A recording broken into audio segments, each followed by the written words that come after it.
if we have a collection of vectors, I've called them V here, all the possible linear combinations of these vectors turns out to be a pretty important geometric object. And so we're going to give it a name. All of the linear combinations of these vectors we're going to call the span of the vectors. So span of V1 through Vm is just all possible linear combinations. So here is a linear combination, and this notation just means this is the collection of all expressions that look like this, but where all of the a's are scalars in R. Okay, so this is just a fancy way of saying all of the linear combinations. Now, the span of a vector, what exactly the span of a collection of vectors looks like really depends on sort of the geometry of how these vectors are related to each other. So let's just look at some examples of what this looks like. So let's suppose that we just have a single vector, so just a single v1. So we're going to draw all of our vectors starting from the origin. So here's v1. All right. What would all of the linear combinations look like? Well, all the linear combinations would look like a1 times v1 for all scalars a, or a1. Okay? But what does multiplying by a scalar do to a vector? Well, it makes it longer, so we can get over to here by multiplying by a scalar. And we can get this vector, and we can get that vector. And by using negative scalar values, we can get back here, and we can get back there, and we can get back there, and everywhere in between. So you can see that what's happening here is that if we have a single vector, then the span of just this single vector is actually the line through, or the line parallel to the vector. Okay. And since we're starting our vectors at the origin, this line has to go through the origin as well. So if you have just one vector, the span of that vector is really just a line parallel to that vector. Okay, what if you have two vectors, say v1 and v2? Well, there are a couple different situations here. So in general, normally, if you just pick two random vectors, like this, v1 and v2, then the span, remember the span is all possible linear combinations, so we have to think about what possible ways are there to multiply these two vectors by two different scalars, or possibly different scalars, and then add them together. Well, multiplying v1 by a scalar will let us, stretch v1. Multiplying v2 by a scalar will let us stretch v2, and then when we add them together, right, that's just vector addition using arrows, is just laying your arrows head to tail. So a linear combination could get us over to here, so that's this vector. But, by stretching v1 and v2 different amounts, we could get to here, or we could get to here, right, like this and this. Or we could get to here or here. By using negative coefficients, we could turn v1 backwards, and then we could follow this negative multiple of v1 and then a positive multiple of v2, and we could get this vector down here. You can see by having multiples of v1 and multiples of v2, we can actually get anywhere in this plane that is determined by v1 and v2. So this plane that's parallel to v1 and v2. Well, what about a vector that's outside of this plane? Is it possible to get up here using a linear combination of v1 and v2? Well, clearly not. Remember, when we were talking about linear combinations, we noticed that if you have two vectors, a third vector that's not in the plane determined by the two vectors is not a linear combination.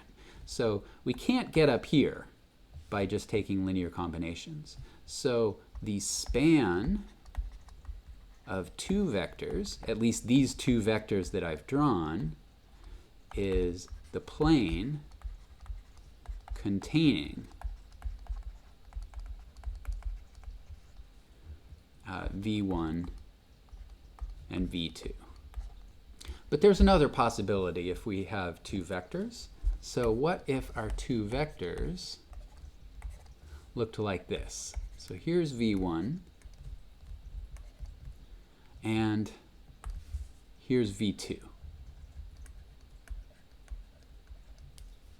Well, now, right, what I'm drawing here is that v1 and v2 are parallel. If v2 and v1 are parallel, then, a multiple of v1 will be sort of some stretched version of v1 like this, but a multiple of v2 will be sort of the same thing. And when you add these together, you get, well, we get some other vector that's a multiple of v1. So because these two vectors are parallel, we sort of can't pop out into a second direction and get a full plane. So in this case, the span of v1 and v2, because they're parallel, the span of v1 and v2 is the line that contains them both.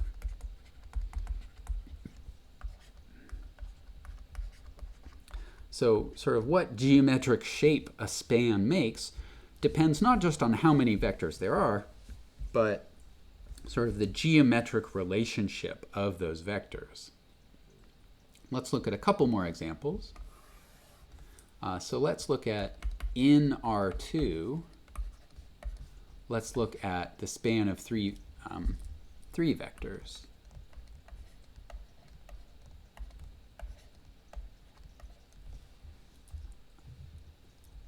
Actually, no. Let's look at the span of two vectors.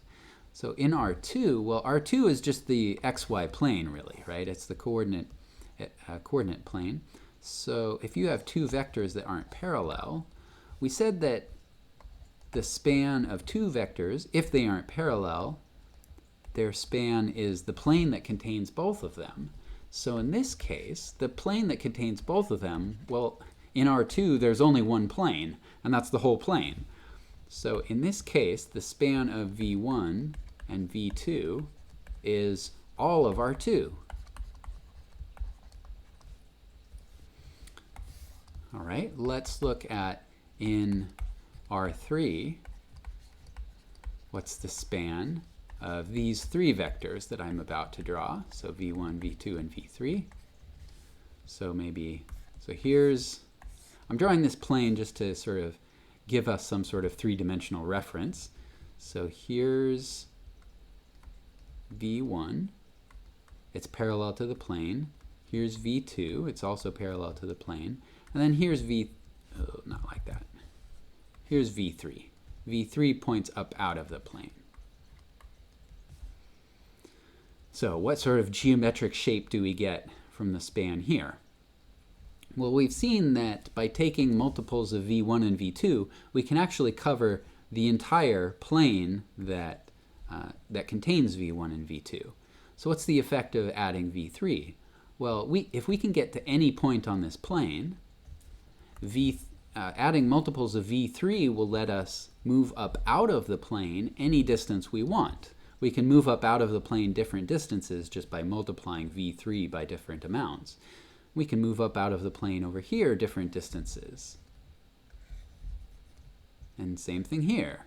Well, you can see no matter what vector we're talking about, we could follow v3 backwards down to the plane. And once we're in the plane, we know that we can get there using multiples of v1 and v2. So we could actually get any vector in all of R3 by taking a linear combination of v1, v2, and v3 in this situation. So in this situation, the span of these three vectors is all of R3.